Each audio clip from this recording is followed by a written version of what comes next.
What's going on, everybody? Welcome back to the greatest gaming podcast on the internet, the One Up Gamescast. I'm one of your hosts, Carl Sinclair, joined as always by my brother from another mother, the man with the plan, Master Chief in the streets, Master Cheeks in the sheets, Jack Gibb. How you doing, buddy? Doing good, mate. It's been a week since Battlefield 6 dropped. It has. It has. Great. That's really great. Really, really great. I think we just want to jump straight into it, right? Yeah, go for it. Go wild, mate. Then we'll return back to PAX, which is probably the correct order. Hit it. It's here, mate. Battlefield 6 is here. And I wouldn't say it's perfect. But what I will say is that I think since Battlefield 4, like, this is as good as it's been. In the last 12 years, we are back on the rise again.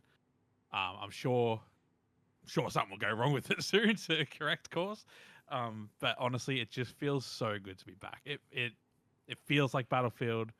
It plays mostly like Battlefield. It's Battlefield. It's Battlefield. I don't know. I don't know where to start.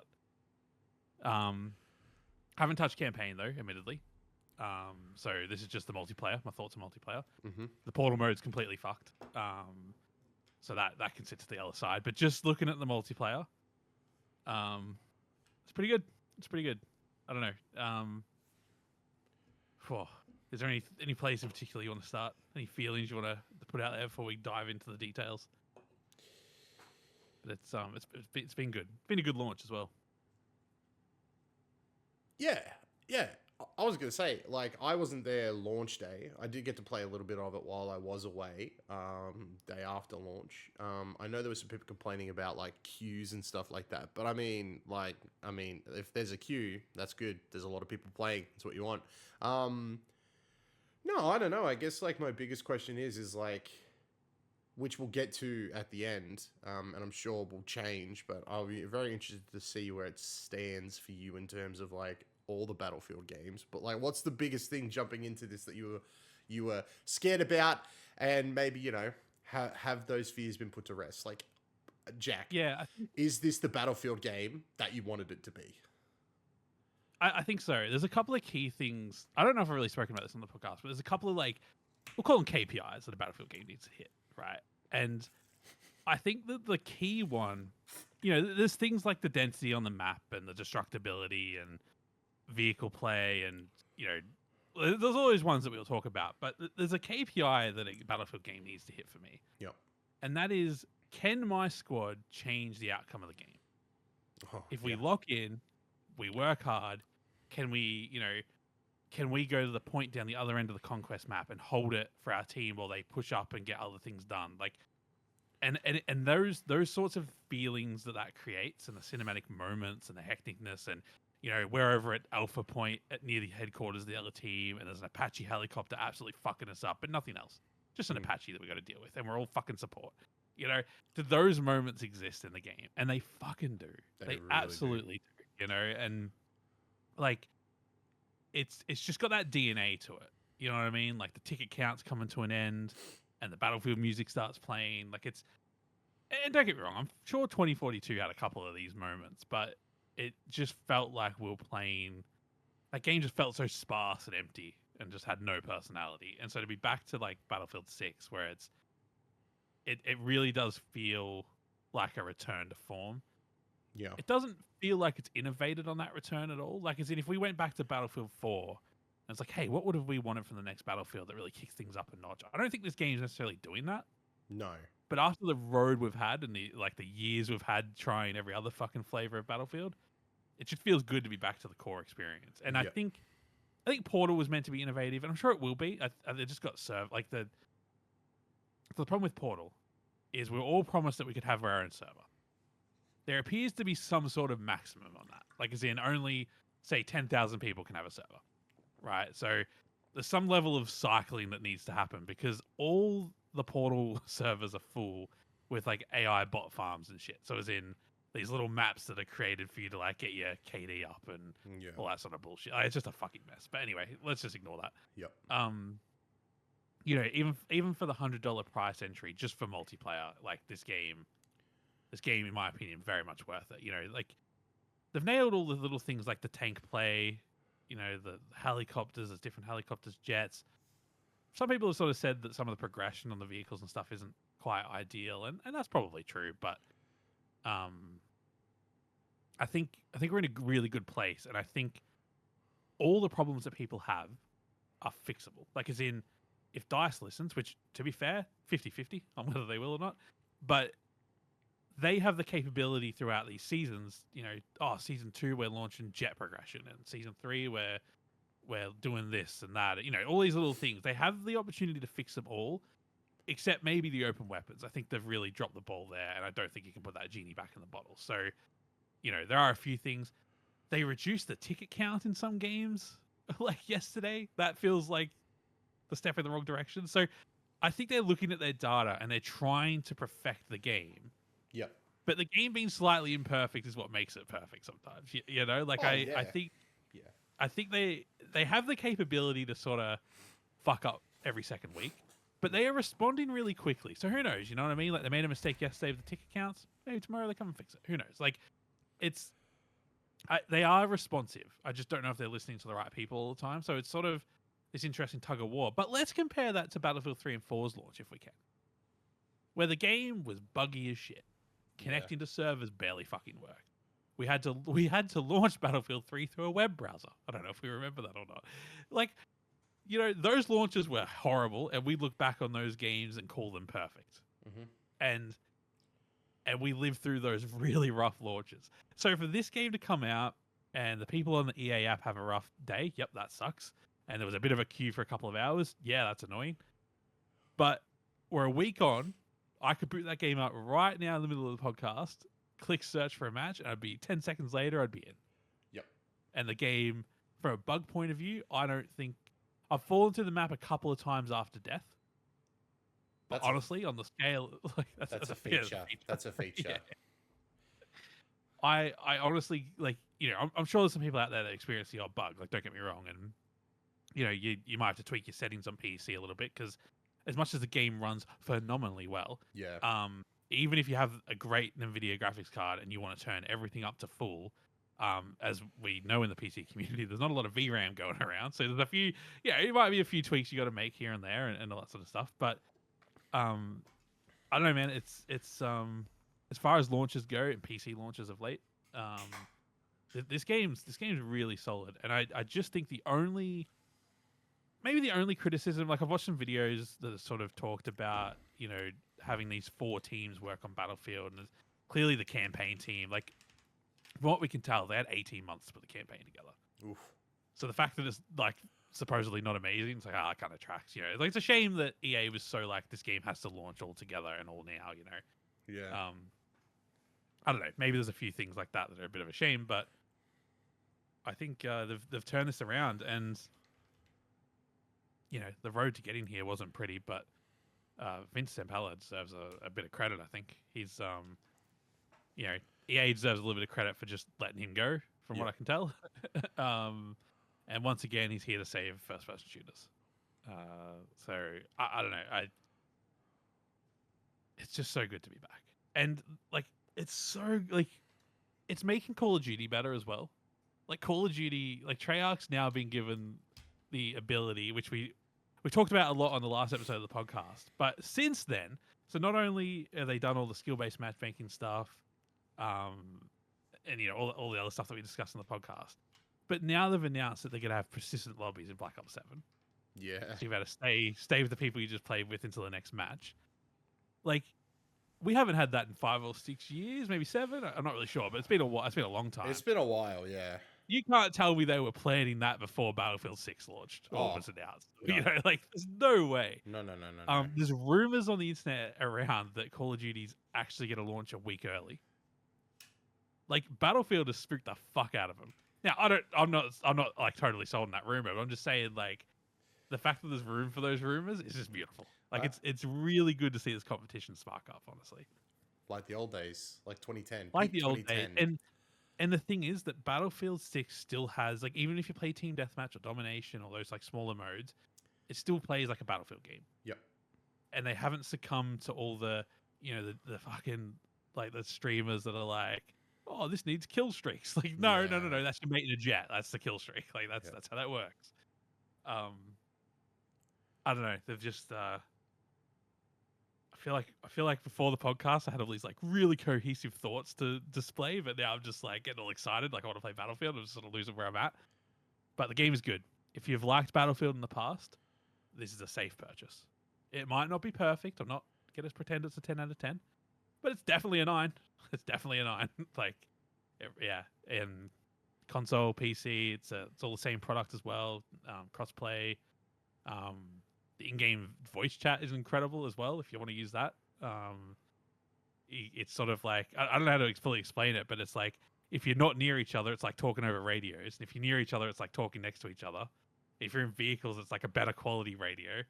Like there's some pretty cool, neat stuff they've got going on in there that just sort of make it feel so much more immersive and cinematic. And you know, if you're playing on a map like Merak Valley or whatever, you know, like the game is so cinematic. You know, you're talking over the radio. You've got helicopters dropping out of the sky ahead of you, destroying a building. Like, you know, it's not physics-based destruction, sure, but it's battlefield destruction. Like it's, you know, like I would say the destruction in the finals is probably better, but the way the game works supports it. Like if a building gets in my way because it's half destroyed, I can get around it. I can get through it. I can, you know, do all these sorts of things. Whereas in Battlefield, it's a bit more rigid. And I think that's the Battlefield DNA, though. I don't think that's a bad thing. So it's feels like Battlefield, and I'm just very happy about it. So I think we'll loop back around in a few weeks on the podcast after we've had a bit more time to really unpack it and make sure it's still good. Like there's people online complaining about slow progression and things like that. I don't see that yet, but maybe I'll feel that way in a couple of weeks. So yeah, this isn't really a conclusive discussion, but definitely something we had to bring up given we talked about Black Ops the last couple of weeks. Do you have anything to add before we move on? I think the game's dog shit. I'm just joking. No, it's great. Battlefield's back. Love it a lot. I said this the other night, and I'll say it again. There are no better sounding games than Battlefield. If this game isn't even in the talks for sound design when it comes to the Game Awards, mental. The crack of a sniper, explosions, everything going on. Teammates screaming through the radio. Honestly, it's pretty magical. It's nice that Battlefield's back. I will be jumping into the campaign this weekend, so I'll have more to talk about next week, hopefully. But yeah, I'm excited to like just see what this does, not just for like Battlefield, but for the industry. You know what I mean? Like Battlefield's just proved that you can, you know, like release a game that does exactly what the audience is asking and have it be successful. Do you know what I mean? Like, it doesn't feel like it's full of like, well said. Here's the day one battle pass, boys, in the lead up to season 1. You know, like it's not there. You know, it's like hey, jump in, play some multiplayer, play some campaign. You know, get in there, try it all. Hopefully, this makes COD better. Hopefully, it makes everything better. I mean, it's just nice to have a game that we could jump into and legitimately play for so long. Like, we put in 5 hours last night by accident. Like, yeah, I didn't look at the clock once when we started playing, and then all of a sudden it was like, I gotta be up in 4 hours. You know what I mean? It's like, damn, like that's some classic shit right there. And also, like, the fact that you will find a game, and the fact that you go straight from one game to another, like, there is no downtime right now. So it's like peak time to be playing Battlefield because all you're doing is playing Battlefield. There is no sitting in a menu. There is no mucking around. Like, if you want to change something on the gun, it's in your best interest to leave matchmaking because, like, yeah, like you're not going to get anything done while you're playing the game. But feel the pressure. Yeah, no, great game, great time. I've loved everything about it so far. I'm really keen to jump in and play some more, and I'm sure we'll do that after the podcast. But yeah, no, it's. This phrase gets thrown around a lot, often way too much, but I think, I don't often say it, I'm going to say it, Battlefield is back. Like, this feels like Battlefield is back. It feels like they went, hey, what if we just did a direct sequel to 4? What would that look like? And we got it. It's great. I love it. I can't wait to play more. Well said. And you've got to play it before, just quickly, you've got to play it before Black Ops 7 comes out. Because all the COD players, it feels like Christmas noobs. Oh, dude, honestly, and you see them all dancing around in front of you, and you just fucking shoot them. The problem is they keep getting on our team and not playing objective or healing. Learn how to heal. It's pissing me off. Oh, freaking annoying. So many losses have come from the fact that no one's playing objective. You know what I mean? Like, that's crazy. Like, it'll be nice when the new COD comes out because, I think they'll come back to Battlefield, honestly. But, like, it'll be nice when the new COD comes out because we might get a couple of weeks where it's, like, Battlefield players and we'll actually see some really good tug of wars. We've had a couple. Like, we've had a couple of games there where it's been nail-biting. Yeah, totally. But, and I think we need to play the closed weapon playlist a lot more to get that. Yeah, for like sure. we did in the beta. But the problem is that there's one closed weapon playlist and about 16 open. Which is so annoying. Yeah, like if you just want to play some Conquest, like it's open. And look, I actually picked up a sniper class, a sniper. I don't exactly know how it worked, but anyway, I had a sniper in my hand, but I wasn't recon. And you can't like hold your breath. Like, it is legitimately shit sniping experience, to be fair. Yeah, okay. So maybe that's their way of like, hey, like, maybe swap to recon. Yeah, but I didn't realize it would be so shit. Like, I thought it was just going to be like, oh, hey, you got slightly less ammo because you're not recon or, whatever. Yep. But no, it's legit like a problem. So that's actually reassuring, to be honest. No, it's good. That's good. Battlefield, good times. Hell yeah. PAX, also good times. PAX. Where do we want to start with PAX, mate? Where do we want to start with PAX? What do we I was there about a quarter of the time you were, so I feel like you gotta take us through it. I'm tired, baby.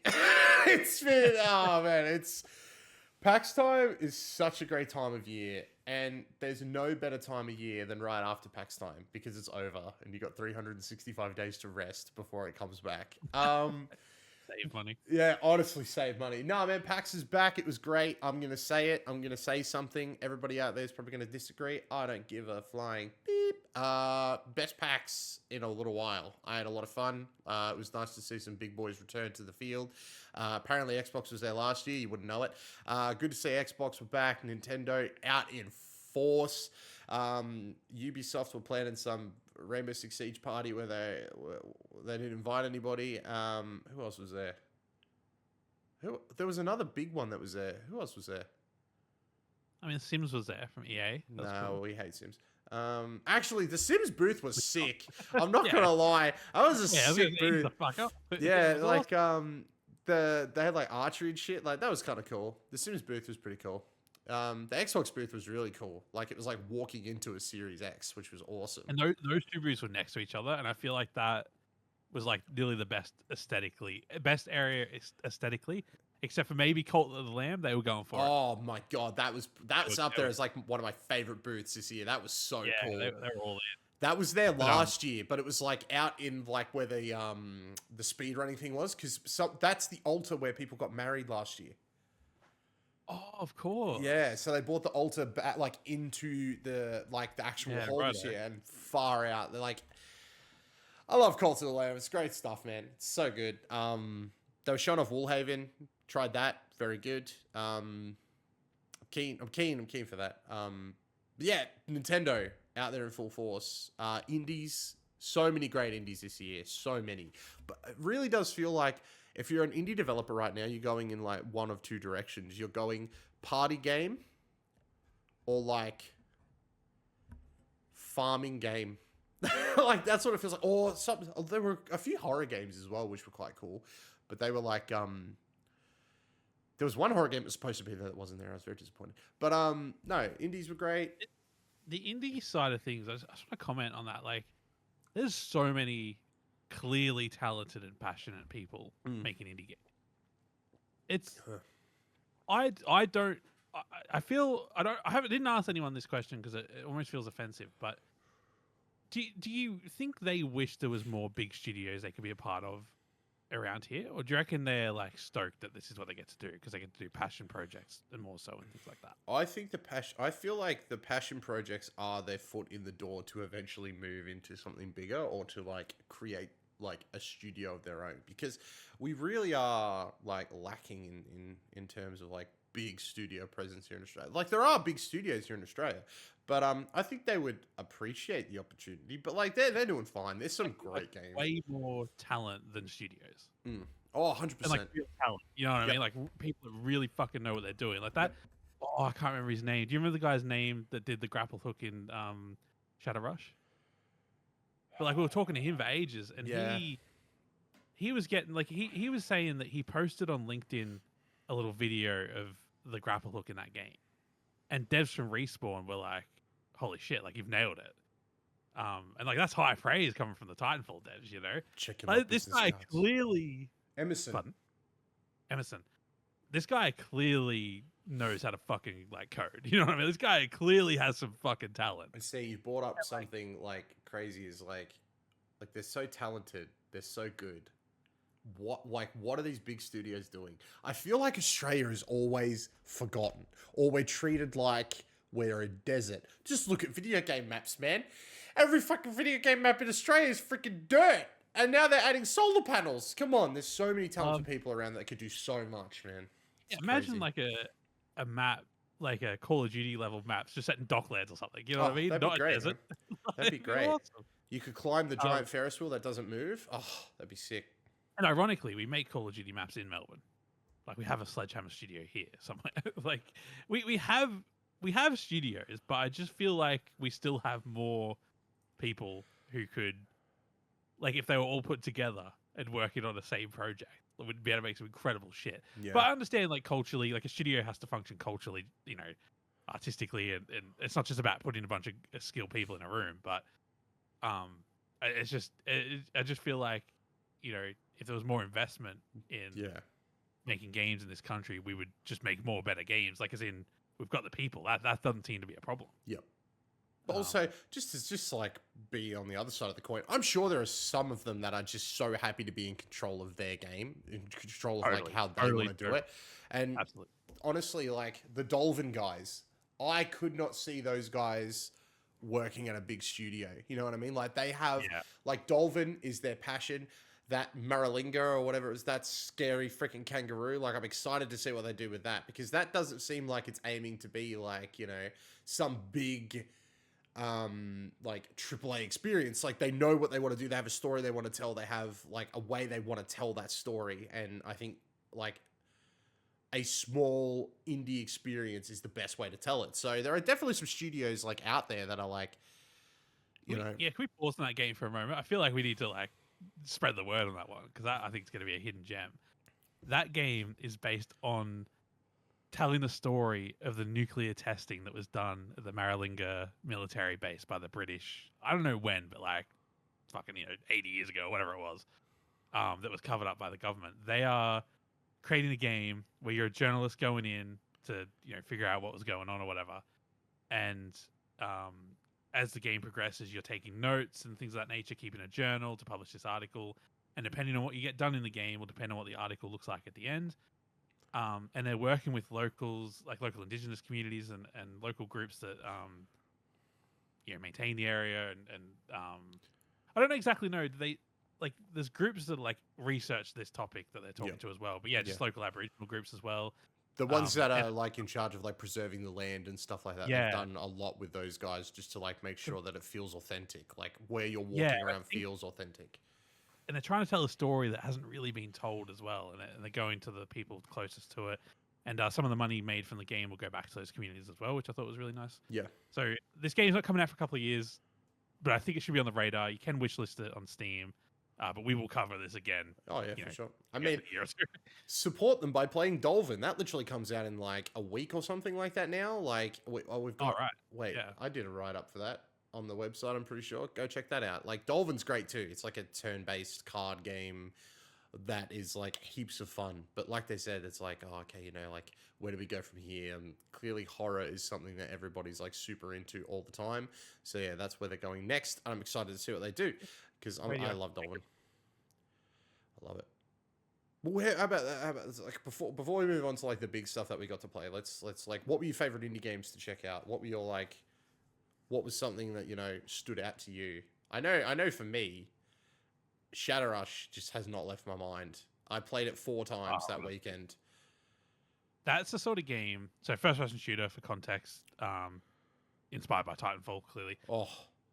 That's that sort of game that I think if you had a couple of mates over that don't game a whole lot, as much as that game can be complicated, especially on that gravity map, I think that game is the sort of game that like you could boot up split screen or whatever and sort of get like old school Halo. You know what I mean? Like just people just be having fun whether they're winning or losing. It's not really even about that. You're just having a good time. Yeah. I think there's some magic there. Yeah. I really like that gravity map, by the way. I think that is such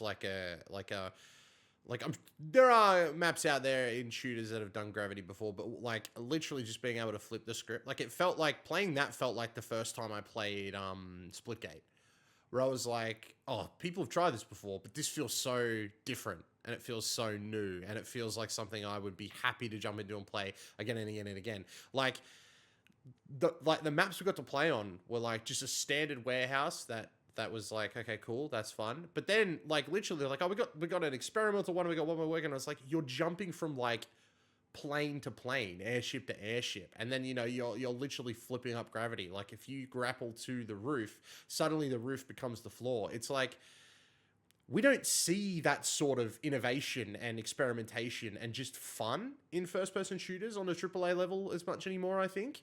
And I think the fact that these guys are willing to experiment, you know what I mean? Like the fact that like, hey, we're working on a game that like no one really knows about, could flop in the ass, but we really want to experiment with this sort of stuff. Like Call of Duty these days could never. Like why aren't they doing that?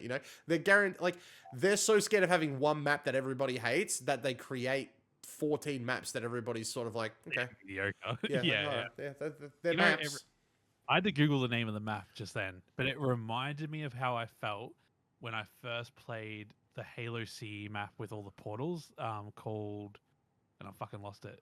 Churin LT34. Yep. It's like just all the teleporters, and you don't really. Yeah, that's a good point. Yeah. It felt that level of creativity where it's like, hey, we're just gonna put something crazy in here. And the way they even said it was, we sat down, like we'd already had a game of it like earlier in the weekend or whatever. Yeah. And when we sat down to play it, they were like, oh, we've got this experimental map on. We'll put you back on one of the standard maps. And I'm so glad we all went, no, let's check this out. Yeah. Because I think that the game was great before, but the true creativity of it sort of all came together in that moment, I think. Yeah, honestly, I'm excited to see where it goes. They would be great, I think, because it's something that we want to do is like eventually like have like people on the podcast to talk about their games. Like I would love to have them on and just be like, break down how you got where you got. You know what I mean? Did you just sit there and like what sparked you? Was it the guy wearing "Make FPS Great Again" hat? Just having the same fucking thought. Like, was it him that was like, that dumb hat make you go, yeah, nah, we could do better? Because I don't know, it was so good. And honestly, it's like, oh, how would you describe the game? Titanfall. Like, that's it. Like what? Like, where's Titanfall 3? These guys are making it. Like I would love. The Cinderella story is EA go, hey, let us give you some money so you can actually make this a Titanfall game. Because my fucking God, like what a great time. I played it 4 times. 4 times. It's on Steam. You can play it right now, but I went back to the booth 4 times because I'm like, just a quick round. Like, I swear to God, I was annoying them by the end of the weekend because I just kept coming back. It was so good. Shadowrush is amazing. I loved it. I love Shadowrush. It's so good. I think the other one that stood out to me was Pro Jank Footy. I really enjoyed my time with that. Bro, what a top tier game. We've said on this podcast a few times, like, we need more footy games. And it's not that we need... So be careful the way I say it. Like, there's the official footy game. And I'm not saying that needs a competitor. But there just needs to be more footy games or AFL games that are just, like, adding to the sport, I guess. And Pro Jank really does. Like, it's arcadey sort of game, bit pixel arty sort of in that direction. Yep. And it's the rules of football. There's a ball and you got to put it through the fucking goal. But when you concede a goal, you then get to play a card that shakes up the game. So a couple of the cards that we got to play were like Earthquake, where suddenly there's like gaps in the field. Oh, crazy. Or that bullshit magnet one where that magnet one can piss off. I hated that one so much. Where the goals are basically a magnet to the ball. We saw one in front of us, like the guys playing in front of us, they got double players, so just double the amount of people on the field. Really yeah. No. But yeah, it's similar to what's the other one called? Bash. Footy Bash, mate. Footy Bash. I was going to say, we've just spoken a lot about COD versus Battlefield making each other better. I can see Pro Jank versus Footy Bash. Like I love both Oh, of them. totally. I'm so excited to see like what comes of this. Like, yeah, so good. But no, it was good to have a go at that and just show a bit of support because I want to see more of that. Like it's creative. It feels creative. It's a fresh take on footy and no disrespect to the official footy games, but the AFL do not invest enough money in those. No, So they never do, which is sad because I think like just a little bit more budget, man, and I think you could have a pretty good AFL game. But it's like we said, like before we even played Footy Bash, is like this feels like the good spot for a football game. You know what I mean? Like it's going to be cheap, accessible to everybody, and it's got an element of fun. Like you can play Pro Jank normal, no power ups, nothing like that. You can have that pure sort of like top down football experience. But yeah, like the fact that like they've added like an element to it, you know what I mean? Where it's like, oh, you know, me and the boys love playing, but we might want to mix it up a little bit with some Pro Jank. Really smart, really clever, really fun. yeah, it'd be like if we're like, hey, let's play some Forza and have a race on Bathurst. But then we've got a guy in the room that's never played a video game before. Yeah, It's like, oh, maybe we're better off playing Mario Kart because Yeah. then at least he can throw a blue shell and feel like he's got a chance. exactly. Yeah, Footy Bash is like, you don't have to know the rules of football. Like you can just yeah, jump on the controller and get involved and have a fair shot. Like our score in the end was only like a point apart or something. Like yeah. It was a point. It was pretty good. Yeah. So This is like the AFL's version of NBA Jam, where it's like you play NBA Jam. Yeah. It's like you don't need to know the rules of basketball. You're just there to have a good time. And that's what Pro Jank feels like. You don't need to know how football works. You don't even need to know the players' names. You can just jump in and have a great time, have a fun time. Very arcadey. It's really good. I enjoyed it a lot. Yeah, it's so yeah. I think we need more games like that. It's like that's why Rocket League's successful. So many people that don't like soccer who like Rocket League. You know, like that's good stuff. It's good stuff. Where do we go to next, I man? feel like we got to talk about Lunas, right? Like Yeah, it was really good. It's like that was way better than it had any fucking right to be. way better than it had any right to be, and has the same bullshit mechanics as Mario Party. So that was great. Yeah, but you don't have to wait half an hour for your turn. That's true. Everyone just goes. Honestly, it Well, changes you for can. context. There's an option for you to go There's turn an by option, turn. but you know? you're a fucking you're cooked if you turn it on. I would worry yeah, so about your basically- mental if you were not playing all at the same time. No, it's So it's basically Mario Party, but With stuffed not animals. based on any existing IP. Yeah, exactly. And it's 4-player couch co-op, or you can play online, with 8 players. or the devs have been bullied into probably adding 8-player split screen. I hope they do. That would be so funny if like the community bully them into it. Because you know it's just come from everybody wanting to sit around the PAX hall playing. There's no way you're gonna get 8 people in your house to play My this. first thought, I'm like, who the fuck you like? If you got 8 people, surely someone else got a laptop. Like I don't know 8 people. What? Who's asking for this? Like that's crazy. But yeah, no, so basically Mario Party, roll a dice, go around the board, mini games, all that fun stuff. I hate Mario Party. I think it's the worst Mario game in existence. I fucking detest that it exists. Every fucking 3 years, we've got a new Mario Party. Fuck off. Not my jam. Not my jam. Oh my god. There's plenty of good Mario games. You know what I mean? I'm not having to go at Mario, but he don't need a party. He's got plenty of other things going on. But this game, I'm down to buy it. Like I'm keen to buy it and have a sesh. Like this game was so fun, and it just the pacing was a lot better. The mini games lasted a lot longer because they're the actual fun. They're the actual game that you're playing, not the fucking board game. It's props to them. But I might let you talk because I feel like just want to highlight the improvements they've done to the genre. Good to them.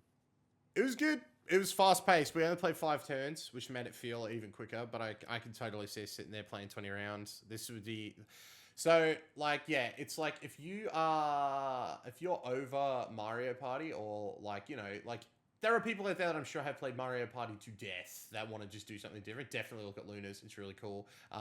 Like very, very, very, very well put together game. I would just say, it's like Mario Party with a twist. You know, the mini games feel way more thought out. Like they feel less like mini games and like games themselves put in. Like there's like the mini games reminded me a lot of Fall Guys. Like it's like, hey, if you take Fall Guys and add a game board, what does that look like? And that's Lunas. Like it's taking the fun of like a Fall Guys race and tipsy craziness and Fall Guys like mini games and like chucking that into the board game aesthetic where when you get to the end, the person like in our game, the person who was in last place due to bullshit, won. Like, it's like, all right, cool. Like, it's... I think I need to play a few more rounds to understand some of the actual, like the way the scoring was working and like some of the items on the board. Like 5 turns was not enough. It wasn't, but it was good fun. Yeah, and the fact that I want to keep playing, like I'd do 20 rounds. Yeah, honestly, maybe more. They did very, very well. I'm very keen to see where that game goes as well. Like, are they're aiming for like a Q1 next year? Was that what the thing? I actually have no idea. I think it was. I was just so happy with the game. I think fair. I just sort of like checked out then. I think it was Q1 next year, everybody. I think it was Q1. But yeah, no, it's very, very cool. Very, very good. I enjoyed it. I enjoyed it quite a lot. Mate, I'm trying to remember what else we played. Lunas was great. Shadowrush was amazing. Project Footy was good. I finally got to play Synthetic, and oh my god, I cannot wait for that game. That game was like probably my game of the show, just on a personal level. I really enjoyed it. Played Reader again. Lovely little game. Can't wait for more from Reader. Went and checked out Code. Seen some of the highly underrated New Zealand developers just bringing the freaking heat. Like they take up quite a bit of booth space, and they deserve it. There's some great games up in there. We played that snowboarding game or skiing game. That was really cool. The downhill one. That was a lot of fun. That was really challenging. That was really, yeah. Trying to think of like, before we move on to the big stuff, if there was any like indie stuff that just like stood out as like, holy crap. Synthetic was amazing. I'll say that again, everybody. If you're a big fan of Final Fantasy, Blade Runner, and that classic style, definitely go check that game out. I hope to one day have the developer on the podcast. You know, we're working on it. All right, let's talk about some big stuff, right? Hey, go on. I was going to say, generally speaking, like such a privilege that they take up so much space, because I feel like they really carry the show. Like the whole PAX. I should say the video game section. There was one game I never got a chance to check out. I just want to mention that I was really keen on. And there was actually like some board games in the indie section, which was cool. I can't remember. There was a board game called Fattest, the Survival of the Fattest, and I'm like, oh, I really want to get on that. That's cool. But the table was always full. But yeah, I just wanted to say, generally speaking, like we're so lucky that they all show up. The table was always fat. You're welcome, everyone. Yeah, no, honestly, I always love checking out the indie stuff. I love it because it's like, they always have something fascinating, or the seeds that will eventually grow into something amazing. You know what I mean? Like sometimes like there'll be a demo that like just doesn't get there, but you can see the vision. You can see where they're going, and you can appreciate that, like, oh my God, if they're back at PAX next year, I need to come back. If they're back at PAX in a couple of years, I need to come back. Because there's some real potential in a lot of these games, I think. Because, I mean, like, people need to remember, Cult of the Lamb was a freaking indie game at PAX. You know what I mean? Like, that, look at where that's gone. You know what I mean? Untitled Goose Game. Look at where these games have just, like, exploded after being a little booth at PAX Aus. You know what I mean? Like, there's always that potential. Shadowrush. There's, you know, like, Synthetic. Like, these games are going to be massive. I'm very excited. Mate. The big boys were back, mainly, kind of. Where do we want to start with that? Because I feel like that, like, I hit up a lot of stuff when we weren't together, because all I wanted to do when we were together was spend time with you, he says, gingerly. So, what do we want to talk about? Do we talk about the big one? The Rogue Ally? Yeah, man. It's out now on all major retailers. What do you reckon? What are you feeling? Are you horny for it? Are you no longer horny for it? It took seconds after holding that to make 2, maybe 3 distinct thoughts. Yep. 1, really comfortable to hold. Yes. Like, the handles look like shit, but functionally, oh my God. Yep. They've nailed it.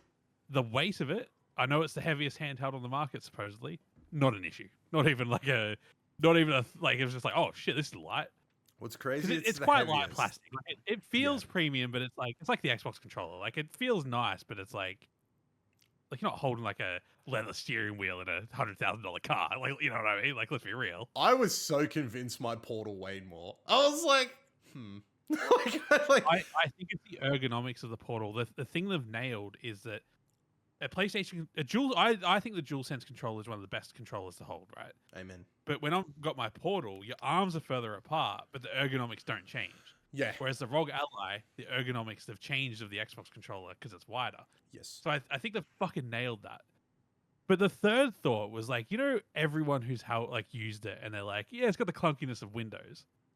That was noticeable within seconds. Yeah. It wasn't like, oh, there's a few rough edges around the side. Like, no, everything you hate about Windows is here. So I think my conclusion, I'm going to spoil all my thoughts with the conclusion, is that this is an incredible Windows handheld device. Like an incredible Windows gaming device. But I think it's an enthusiast level device. I don't think this is I don't think this is like the Xbox consoles where it's like, hey, guy that barely plays video games, if you're keen on playing a few games on the weekend, Xbox is a good choice. Yeah, PlayStation, good choice. It's not a pick up and play. It's not something you can pick up and then press start and then go. Yeah, this is for people that want to be into it. Yeah. And I think that's my criticism. I've watched a few reviews because it seems like reviewers have had this thing for a fucking fortnight. Like they've gone deep in. Yeah. Like Linus Tech video was filmed a week ago. Okay. Yeah. And they all complain like this doesn't function like an Xbox, and Microsoft has put the word Xbox in here, and that's clunky, right? Yeah. And I agree. That's all fair criticism. But I think the problem the thing we need to take a step back is casual Gary down the road going to spend $1,600 on an LIX? Like, hopefully not. You know what I mean? Like, hopefully they just steer clear. Yeah. And let the gamers who sort of know how to manage a Windows device handle Gen 1 of this thing. Hopefully by Gen 2 or in a year or two time, they sort of nail it. And I think that's what they want to do. I don't know if they'll get there, but they want to. Yeah.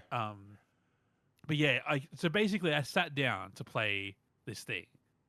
And like, Forza Horizon was like finishing downloading. Like I had to finish the download. I had to go into the fucking download area, finish off the download, and then it finally booted.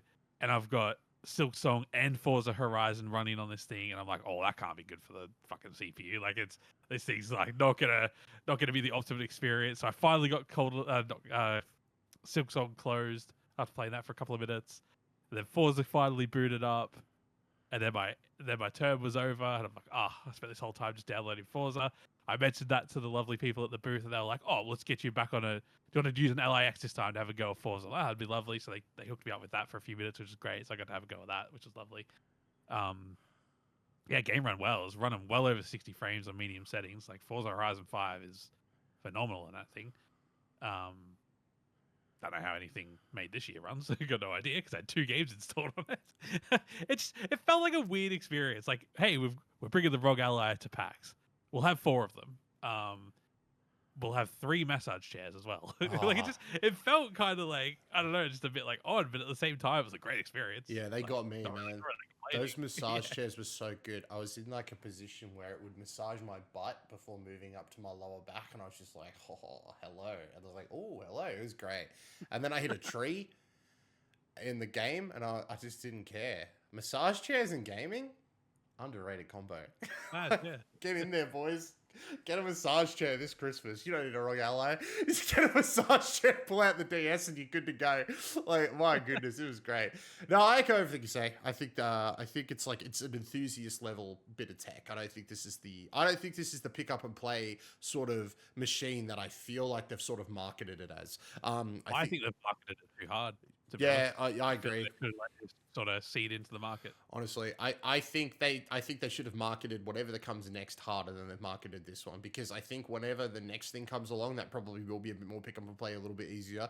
Like, they now need to market that hard. You know what I mean? They need to market that thing hard to like make up for whatever this is. Hey, I hope I'm wrong. I hope people pick it up. I hope they enjoy it. I hope this is a gateway for some people to get into that enthusiast level thing. I just think chucking Xbox in the name is less about it being like everything's an Xbox and more about being like, we're not going to sell these things unless we have Xbox in the name, which is, I'm not a marketing person. I don't know if I fully agree. Lenovo, like MSI, like they're all having a crack, and they're all having a second crack. Like, clearly these things are selling to a certain extent. Yeah. But I think they were trying to go for like mass market appeal. Like, hey, Xbox has a handheld now. Yeah. but it's like you don't really. You have a handheld Windows PC, which is incredible. Like, it's a You have an fucking awesome piece of tech. let's call it what it is. Is an Ally? It's an Ally X2. It's Ally X. Yeah, I can't. Yeah, It's I feel not like an Xbox. It's like this is don't the think follow up to the slapping Ally X. on helps at all. No, Like, it doesn't. will it move more units? Maybe. It helps But Xbox will it? because it Yeah, just but adds will to it their have marketing thing of like this is an Xbox. I just worry that it'll have an impact on the next thing they do. You know. Yeah, To be fair, the rumor 2 weeks ago was they weren't going to do a next thing, and now they're like, yeah, no, we're definitely doing the next thing. So I don't know the fuck. I think for this is great. So this is great for Asus and ROG because it's like it shows, hey, we're willing to play with everybody. You know what I mean? Xbox and us are getting really like cozy, and it's great for Xbox because now they have like this is a great test for them. Like, how do we launch an Xbox handheld? You know what I mean? Like, they've launched something that is like a perfect testing ground so that when they eventually launch something on their own Steam, it could probably come out of the gate punching pretty hard. You know what I mean? We're not going to have a floppy sort of launch or a misunderstood launch when they finally come around to doing their own handheld. Yeah. Yes, but I think the next things they do, like I think the next console, the next everything is gonna be Windows. I think the Xbox OS is done. Oh, I think this handheld kind of like confirms that, right? Like, I think some of us just sort of like assume that like this will be a separate category, but no, I think this is it going forward. Yeah. Like, I think the thing is though, I think backwards compatibility will exist in some form, not on this handheld, but I think the next console will just be able to boot into Xbox OS to cover all the legacy stuff. Like, I don't think that's necessarily. I think the DNA of Xbox will still be there. yeah.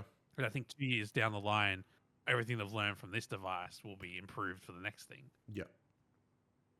I mean, We're just in that awkward middle ground. I think it'll all come full circle, but time will tell. it's just, yeah. But hey, are you more or less interested in buying one? On a personal level, more. Because Yep. I don't know, I just feel like I've really been looking into like handhelds and all that sort of stuff a lot in the last few months. So like this sort of like interests me. Like, is it going to be my next purchase? Probably not. You know what I mean? I'm interested, but like I also want to like a Steam Deck is a bit cheaper, like on the ground level. You know what I mean? If I wanted to get in and you know the Steam, like I have a plethora of games on Steam. So if I was going to jump in, I think I would probably jump in with a Steam Deck first. If I find that I like the experience, because I do very much enjoy the way the ROG Ally feels in my hands. Like the slight incline on the screen, the handles, like it all just feels premium. You know what I mean? It feels like a premium gaming experience. Whereas I feel like the Steam Deck is an easier gaming experience. Like it's something that I can just pick up, jump into Steam, download a game, jump in and play. And I think it's been designed that way. Like Steam knew what they were doing. So I'm very interested to see what Steam have got coming next in terms of handheld. But yeah, no, I am more interested. I just don't think it's something that is like on the horizon for me as of like in the next 6 months. Do you know what I mean? Like this could be something I'm looking at in a year's time, or do I just wait for what comes next? It'll all depend on like where I am at, you know, in the moment. But no, I didn't hate it at all or anything like that. I quite enjoyed my time with it. I thought it was very cool. The massage chair helped. And no, I think it was really, really, really cool. I liked when I hit the tree. I was like, oh, Forza, miss you. No, very, very cool. I think I'm in a similar boat. Like it comes down to the use case, like my life. Like, you know, like I'm not going to sit at my desk here in front of my like awesome PC and play Windows on a handheld at like a quarter of the frame rate and an eighth of the resolution, you know. But if I'm on the train or if I'm on a plane or if I'm in a hotel room, like, oh, we're so grateful to have the device. 100%. I don't travel a lot. I've cut back on travel for the last couple of years. So, like, I sort of feel like probably not a purchase case for me that makes sense economically at the moment. So I think I'm going to stand by. But my closing thought is I love that this device exists. Mm-hmm. I wish it's something possible 10 years ago. Yeah. It would have fit my lifestyle really fucking well. Yep. Like I've invested a lot of money in like gaming laptops and stuff. Like portable gaming was a big part of my life for the last 15 years, but just not so much at the moment. So, and I think in a console world where Microsoft cannot seem to get ahead or even catch up, I think moving to Windows is actually a great call. I think Windows offers a lot that the consoles don't, but they're going to have to nail that console-like experience, which they haven't. Yes. But this is just a device, and I think if I work in IT, so you know, like I sort of see a few interesting sides of Windows on the daily, and the fact that they've been able to get this like working the way it's working on Windows and all that like is awesome. Yep. But I think it just needs a couple more years. But I to their credit, like having a device out there will drive that development. Like it'll speed it up. So I think we're headed in a good direction. I hope they fucking nail it. I hope, backwards compatibility. I hope all that sort of stuff sort of comes in the next couple of years and they pump out a device that sits somewhere right in the middle between console and Windows. Like I could see him getting to a point, where it's like, hey, I'm looking about getting a new gaming PC. Do I go a traditional PC running Windows 12 at that point, or do I get this hybrid thing that really hums along? Like, there's potential where they could come out improving PC gaming, improving console gaming, like really improving the whole ecosystem. And this device probably hasn't nailed it. Like just on my brief time with it and watching these reviews, and like I don't own one, so these thoughts aren't final necessarily, but I think they have the absolute fruits of an amazing idea here. Yeah. And the tech, like ASUS has nailed the hardware. Like that's a Gen 2 device for them, right? But I'm starting to see the vision now. Yep. And I think we're heading in a good direction. The only thing about this direction that might suck for a lot of people, especially like, if you're not into PC gaming where shit already costs $1 million, the price. The price is rough. The price to entry is on the rougher side. I'm not saying it ain't worth $1,600, like it probably is. But like if you compare it to a gaming laptop and stuff, like it's probably priced pretty like, expectedly. Yeah. But hey, if you put $750 into the Series X and then this is the next thing from Xbox, like, we're climbing the ladder very fast. Yeah, very that is fast. true. Yeah, fair enough. Yeah. Mate. Yes. Then you checked out Ninja Gaiden 4. Mate, oh my god, what a great freaking game. I've been very excited for Ninja Gaiden 4 since its announcement. I've been really, really hyped for it. I'm getting ready to be jumping back into, I've already played 1, but I'm going to jump back into like 1, 2, 3, maybe do some reviews over on my personal channel in the build up to the launch of 4, which you can pre-download now if you're a member of Xbox Game Pass. So head on over there, pre-download it. It's going to be a killer one. It's coming out at the end of the month. I cannot look, short, small demo. Didn't get to play as Ryu. Bullshit. But I cannot understate my excitement for this game. This feels like, we always talk about, this feels like I'm jumping into a 360 game. You know what I mean? It's taking what was great about Ninja Gaiden 1 and 2, we don't talk about 3, and just pumping it up to new levels. I'm so excited to jump in and just grind it out. The boss that we got to play in the demo was hard as balls, and I literally told the wonderful woman who was watching over my shoulder, I'm not leaving until he's dead. I know I'm on a time limit. I'm not going anywhere. She smiles, nods, and just got locked in. She was ready to watch me kill this guy. Did I kill him? You goddamn right I did. I smacked that bitch straight into the ground. It was so hard. But my god, did I love how hard it was. You know what I mean? This is the level of hard that is like, Dark Souls where it's like, oh, roll this, that. It was like, this level of hard is like less about like learning patterns and more about being able to combo my freaking balls off and knowing exactly when to dodge that sword. You know what I mean? Knowing exactly when to punish a bad move by the NPC. Like, it was so fast, but it's fast-paced Dark Souls dialed up to like 11. But I will say this. I'll say this, everybody. Definitely easier than the older games. Like those older games, like going back and like they demand perfection. Even on the easiest difficulty, they demand that you are perfect with every swing, every block, every movement. At least this game feels like it like a little bit forgiving. Like you're not going to get brutally punished for like missing a swing and then suddenly getting hit. Like, and the bosses really let you know when they're going to hit you with something hard. Like when they're going to like pull out a big move, when you should block, when you should do what you got to do. Like this game isn't punishing in terms of like, hey, bullshit attack B is coming, but you're not going to know because we're not going to telegraph it. They telegraph and moves. It all depends on if you're fast enough to react to the telegraphed moves, as opposed to like the old games where I swear sometimes it would just be some freaking bullshit swing that I just could not deal with because there was no way to know when it was coming. But no, really good. Plays really well. Very fast paced. Beautiful.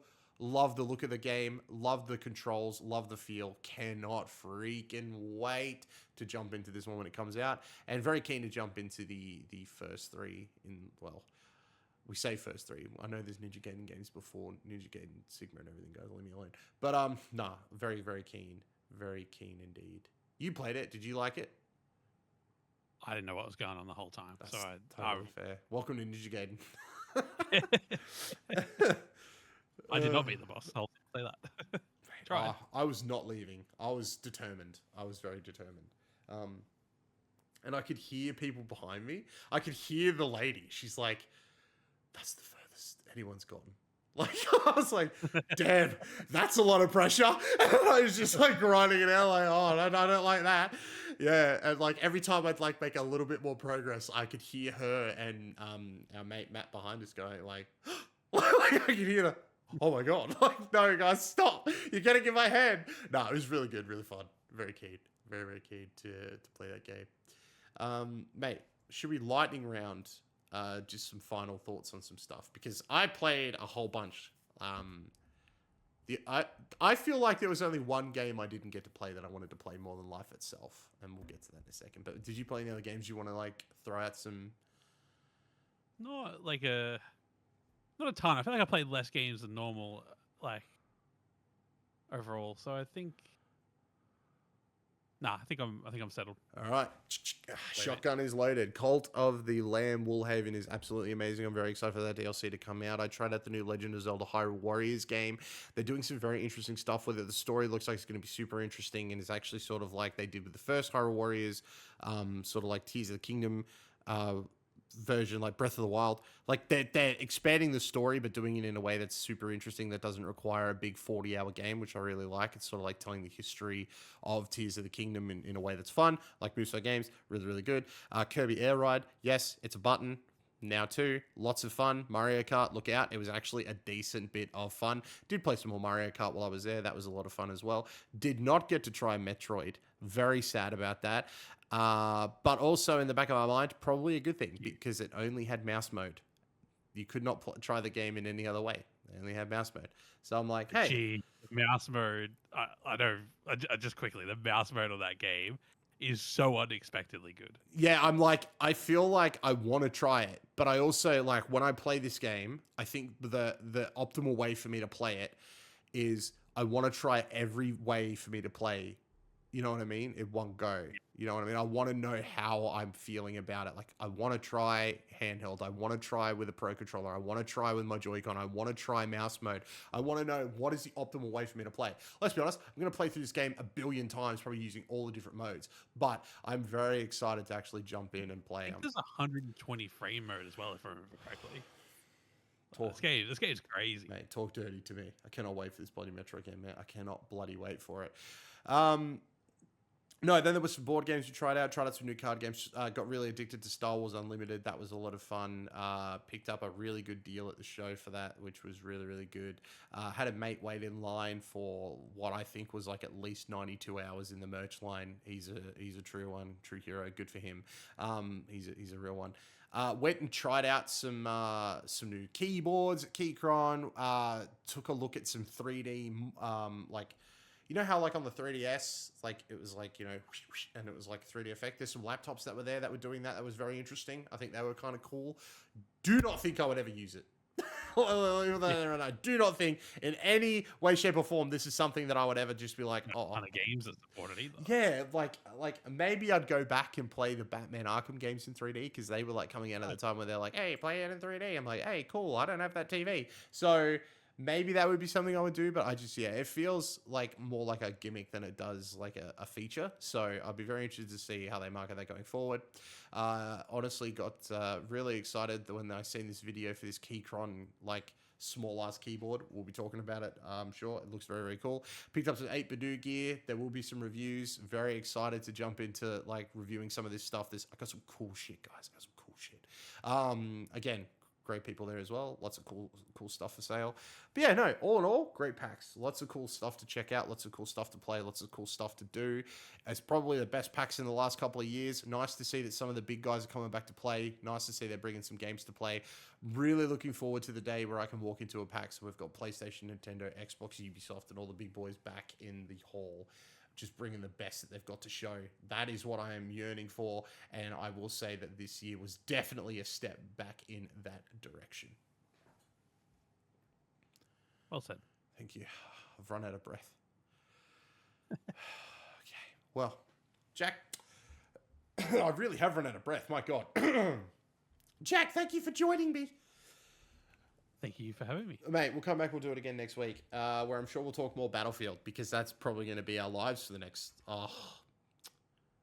probably like 2 years until the next one comes out. Ladies and gentlemen, thank you so much for listening. We really do appreciate it. If you want to keep up to date with everything Jack and myself are doing, please head over to oneupgames.com, where you can find links to everything, including the various YouTube channels, as well as our Discord, where you can keep the conversation rolling on. Were you at PAX? Be sure to jump into the Discord. Let us know. Start a convo. There are tons of friendly people in there. All right, we want to see you guys in there. Keep it going. If you are listening on podcast services, please follow us wherever you are listening. We really do appreciate it. If you are watching on YouTube, please feel free to like the video, subscribe, leave a comment telling us what you're most excited to play at the end of this year. Or if you're at PAX, what did you check out? What did you see? Did you have fun? Be sure to let us know. But that is going to do it from us this week, guys. Again, thank you so much for listening. We really do appreciate it. Honestly, it means the world to us. Until next time, may all of your games be good ones, and we will catch you guys next week. Bye, everybody. Bye.